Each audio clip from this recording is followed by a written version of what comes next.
Kia ora toto, ko Oaraka te Moanga, ko Waitamata te Moana, ko Tamaki Makaurau aho, ko Taku Tauronga mahi ke KVH, ko te National Operations and Compliance Officer aho, ko McConnell toku whānau, ko Andrew toku ingoa, nō reira, tēnā koutou katoa. So yeah, my name's Andrew, I work at Kiwifruit Vine Health, and I'm here to talk to you all today about wild kiwi fruit. So as a lot of you in the room know, every year we harvest our kiwi fruit in our orchards across the motu, and not all of those fruit are always taken. There's always a few left behind. Now, you can hardly blame them, the local animals that live in these neighbourhoods, the birds and other pests, as we found out recently, come in and enjoy some delicious fruit. They then ingest some of this flesh, ingest a few seeds with it, and carry this seed into the surrounding environment. They then drop it off with a little fertiliser package, and a wild kiwi fruit vine is born. So, what do we do about it? KVH, we look for wild kiwi fruit, we find it, and then we control it. Now, there's three main reasons we do this work. The first one, from the kiwi fruit industry perspective, is we do not want wild vines harbouring pests and diseases, and those pests and diseases then jumping from the wild back into production orchards. Another reason is from the environmental perspective. Kiwi fruit is well suited to New Zealand's environment. It's a very fast, vigorous grower. It's a very weedy species in the wild, and if given the chance, it will take over. It doesn't discriminate native bush, pine plantations, weedy areas, so it's not very good news for our native plants and animals. And then another reason is keeping up with consumer expectations, now more so than ever. Consumers want to enjoy a product on their plate which has had as little impact on the environment as possible, right? And now the kiwi fruit industry doesn't want to be seen as an industry that is profiting at the expense of the environment, so they're showing real leadership in this space and trying to take care of this issue. Okay, hopefully this works. I'll just try and set the scene for those of you who don't know te puke or have never seen a wild kiwi fruit infestation before. This is fairly typical of what a te puke gully looks like and what a wild kiwi fruit infestation looks like.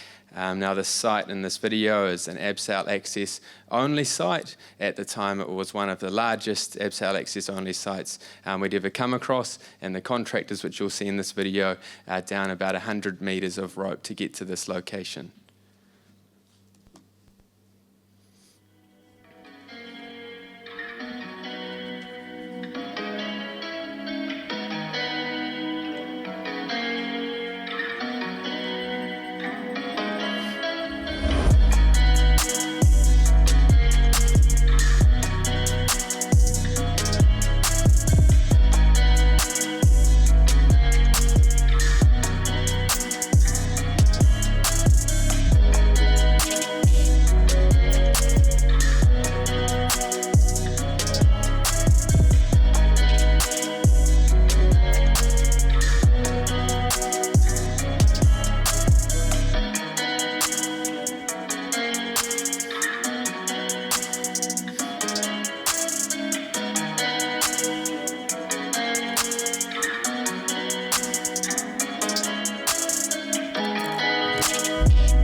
Okay, so the scene's set. Now, just a couple of reasons before I move on. We produced that video to basically take people into the gullies that can't get into the gullies themselves, and to also help answer that all-important question we get asked, which is, why does it cost so much? So that gives you all a bit of perspective there. Okay, I'll move on now into surveillance, and particularly to talk to aerial surveillance. So earlier this year, we undertook a flight of the major Te Puke Gully systems in collaboration with Bay of Plenty Regional Council across 2 mornings. So 2 observations from this flight on the first day from number 4 road through to number 1 road. There were notably less infestations, and large infestations were less common. Now, why that's encouraging is because that's where our contractors have been focusing a lot of their efforts over the past 3 years, so that's an encouraging observation. Now, on day 2 from Te Matai Road through to Mangarangi Road, there were more infestations found, and larger infestations were more common. So our contractors haven't been working there as much lately. So it's 2 things. Where they have been working, it's they've been making some good progress, and it's a sign of a lot of work needed to go forward to keep going. So now I'll move on, but just remember this aerial surveillance slide from Te Puke, because I'll come back to it later in our research chat. Okay, so moving down to the South Island now. This is in collaboration with Tasman District Council. We undertook some aerial surveillance of the Riwaka and Sandy Bay catchment.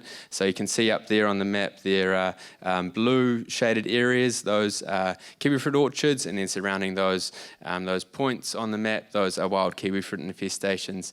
Now, it's a safe assumption to say that those wild kiwifruit infestations have come about from the local birds visiting those orchards, eating fruit left on those vines, and then taking that seed into that surrounding environment. So prior to that flight, we knew of 30 infestations, and after the flight, they identified a further 34 infestations. So we're really lucky down in that way. Through the government's Jobs for Nature program, they provided some additional funding, which allowed a contractor down there, Project Divine, to do some additional surveillance work, and KVH has brought them on board now as a contractor to get some of those sites under control. Okay, moving across, still at the top of the South Island, an area not really known for its kiwifruit cultivation. So this is an area of high biodiversity value, you could say. And the majority of these infestations have come about from home growers, you could say, or just people eating fruit and carelessly discarding it into the environment, and the wild kiwifruit establishing. So we undertook a flight there again in June. Last year, one thing I forgot to mention was we target our aerial surveillance for early winter. Just as the plants are going into their winter dormancy period, the vines, before they shed their leaves, the leaves turn bright yellow. So it makes it really easy for us to find those leaves and to locate them. So before the flight, we knew of 29 infestations in the area, and after that flight we identified only a further 4 infestations, which is really encouraging. We'd be quite concerned if we found more than that, so it's a good sign. Sometimes you look and you don't find much, but you've still got to get out there and do it.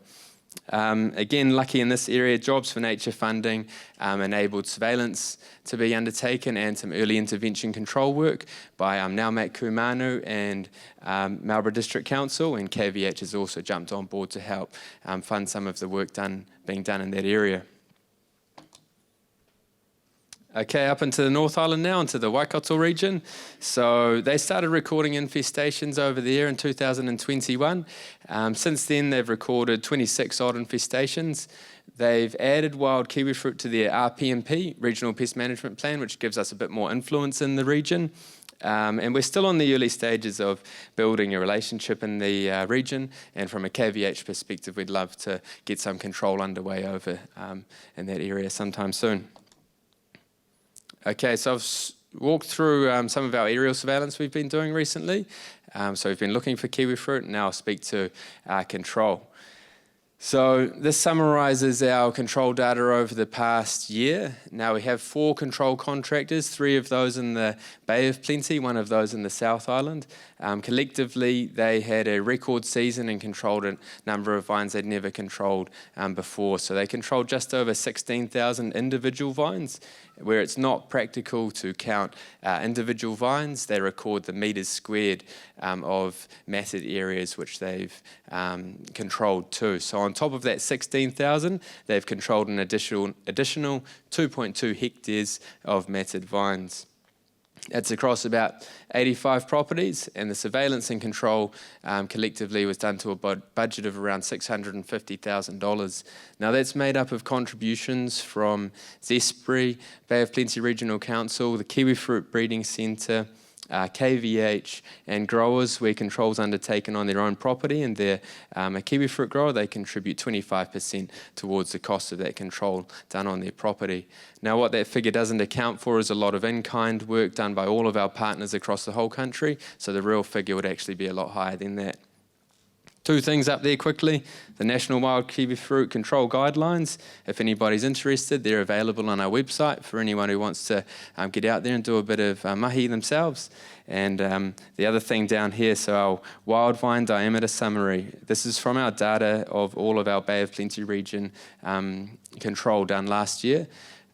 So really lucky, our contractors record the individual vine diameter of all of their vines they control. So what this does is gives us incredible insight into what that wild population is actually doing. So this summary gives us 2 important insights, right?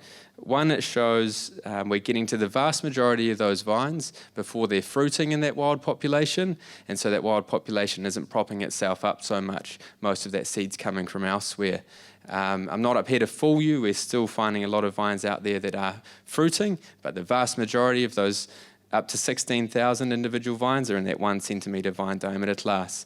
Another thing which is really promising from that is the old generation of wild vines, which came about from economic highs and lows in the industry, poor practice of people just dumping a lot of fruit back in the day, fruit being fed out to stock without any controls in place. That old generation is gone now. We're not seeing that. This is a new generation we're controlling now. So that's encouraging, but it's also potentially daunting because this is the first year we've had this data to do this analysis, and so it'll be interesting to see how it plays out going forward from here.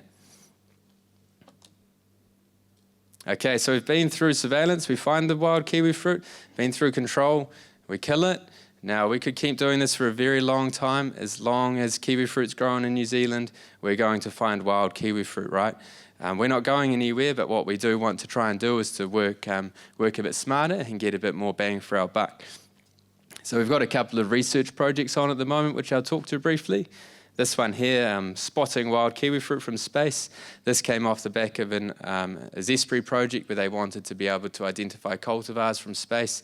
As you can see on the image, they can do that, green and gold cultivars identified. Now at the time, outside of the shout about, they were getting a bit of noise in their modelling and going, oh, what's going on here? It's not working. This is a headache. And then someone I don't know who this was, I've just been told this, said, oh, maybe it's wild kiwifruit. And then we thought, oh, hell yeah, we'll jump on board then and try and use your guys' fancy technology to find some wild kiwifruit. So we struck up a proof of concept project in collaboration with Zespri. And we've also had lots of support from Bay of Plenty Regional Council too. Now the goal here was to get satellite imagery from 2 different satellites of an area in Te Puke of the gullies, and then essentially use those images to find wild kiwifruit. Now we wanted to, like our aerial surveillance, target that early winter time period where the leaves are bright yellow, and we thought that was a great idea.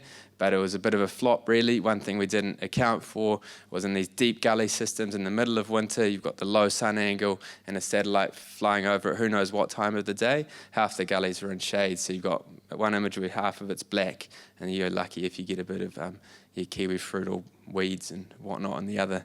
So then the other satellite actually took its imagery on a clear hazy day in winter, but it had a bit of a haze over Te Puke, so the algorithm said, yeah, it's clear, take the photos, but we couldn't use those either. So bit of a flop, but some learnings there. We came back next year in March.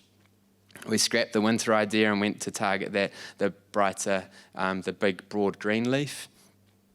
So we collected those images, and then the plan there was to then go into the field, find some infestations that could be seen from space, so just walk along, yep, that can be seen surely from space, and go, okay, mark those, and then use that to train the model, and then the model can come up with a fancy wild kiwifruit prediction layer, and then we look at this layer and the model says, yep, there's wild kiwifruit, go have a look. So I'll run you through a couple of examples to show you how we've got on at this stage. Okay, so what we have here is a pine plantation in Te Puke, surrounded by kiwifruit orchards. Now, if you go back to China, the Chinese gooseberries native to the conifer forests over there. So in New Zealand, when wild kiwifruit comes across a pine block, it's very happy. There's some sort of physiological symbiosis there, and it goes absolutely nuts. So in Te Puke, you'd expect, it's fair to say, you'd expect to find some wild kiwifruit in pine plantations in Te Puke. So this example, we have aerial imagery, right? Then on top of that, we've got our wild kiwifruit prediction layer turned on. Those are all the yellow areas. Now, if you go back to our aerial surveillance we did this year, if you remember, in Te Puke, we recorded all of our wild kiwifruit infestations, right? If they were on here, we've got the layer turned on, they'd be bright pink dots, okay? So we've got our loop-de-loop, that's our track logs of our helicopter. We've actually flown over this block, and we've tried to use the model to find wild kiwifruit, right? So unfortunately, I mean, humans, we could have made a mistake, we could be wrong, but us in the helicopter, we saw no wild kiwifruit, and the model was saying there's wild kiwifruit there. So a large number of false positives, no infestations identified. So not too promising at that stage. So I'll move on to another example. So another example here, this is a gully system in Te Puke. You can see they're surrounded by kiwifruit orchards. A slightly different approach through this gully. We were actually in the helicopter. We turned the layer on our phone, and we tried to use the layer to guide us towards wild kiwifruit, right? Now you can see in there's only been 2 infestations recorded from us humans in the helicopter. Sure, we could still be wrong, but the model is predicting a lot more wild kiwifruit in there than what we saw. We've also ground truthed this gully. We've walked through it, and it was misidentifying a whole lot of blue morning glory, kawa, cherry trees, and a lot of just general weedy, shrubby plants. So it's overly sensitive at the moment with too many false positives. So at the moment, the proof of concept project has been awesome, it's been great, but we actually don't have any practical use at this stage for it in the field. We've given this feedback to the team we're working with, and we're just waiting to see where we can get to from here. But hey, we can't give AI and technology all the good jobs, eh? We need to save some for the humans. Okay, another project. This again is in collaboration with Zespri and Lincoln University, John Sullivan. So it's looking into seed dispersal pathways, right? It's no surprise, for a long time through observations we've known, okay, birds come into orchards, eat fruit, spread seeds, sure, that's great. But we actually wanted to get some evidence, right? So we set up this trial on, I think it was 4 or 5 orchards. On each orchard, we had 2 cameras on piles of fruit on the ground, 2 cameras of fruit left on the vines. We had tracking tunnels set up around the orchards, and we had audio recorders on the orchards, and we wanted to find out what's coming to these orchards, what's eating the fruit, and what's spreading it. And now it's easier to tell you all what's not visiting kiwifruit orchards and eating this fruit, because every animal in New Zealand is, except for wallabies and pigs so far. But I wouldn't be surprised, they're probably out there too, we probably just missed them. So that's cool. We've got this evidence. That's stage one of this project. And to be honest, that's the easy part. The hard part, where the rubber really hits the road, is what are we going to do with this? We need to come up with some sort of recommendations, which is the main purpose of this study, of, hey, we know these animals are spreading this seed, but what can we recommend to the industry to try and slow this spread? Now, pest animal control, that's fairly straightforward. A few bait stations, some traps, some shooting. You can do some behaviour change there, that's fine, but that's not the real issue. The real issue is the birds and dispersing all of that seed. It's not realistic to go and kill all these birds in New Zealand. That's not going to happen. It's not even realistic to exclude these from orchards. Growers have been struggling with that for hundreds of years. So what it's pointing towards is on orchard. What can we do? So yeah, we'll watch this space, and maybe I'll have something to talk to you about next year. Okay. Oh, yeah, thanks, everybody. Yeah. I'll just thank everybody in this room who we work with. I'm just a storyteller, really, and couldn't be telling this story without everybody in all of these organisations from across the country. So yeah, thanks to all of you here, and thanks to everybody that couldn't make it as well. Thank you. Kia ora, Andrew. Thank you very much. We have time for a quick question. If anyone at the table or on Slido's got a question for Andrew. He's desperate for a difficult question, he told me earlier.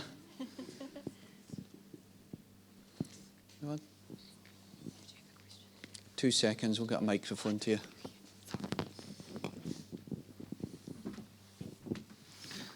Thanks, Andrew.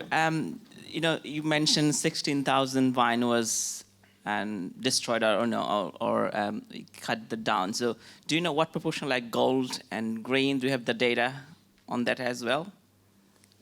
Yeah, shorter. It's a good question, because it would be awesome if we did have that data, but the short answer is no. The contractors don't record what variety they're controlling.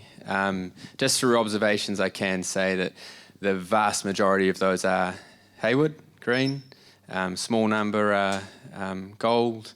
There are some observations of some hybrids that are naturally occurring in the wild, and we've yet to find our first red. I don't think that's happened yet. So.